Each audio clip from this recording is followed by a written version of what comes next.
You ask Tiger to solve. This deals with linear equations with one unknown. The final result is x equals -22.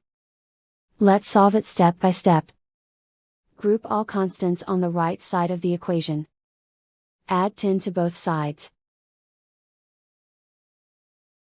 Simplify the arithmetic.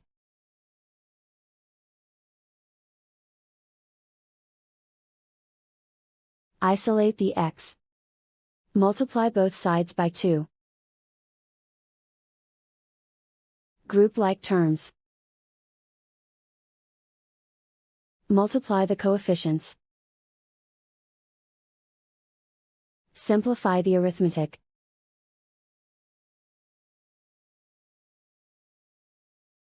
Convert the x into a positive number. Multiply both sides by -1.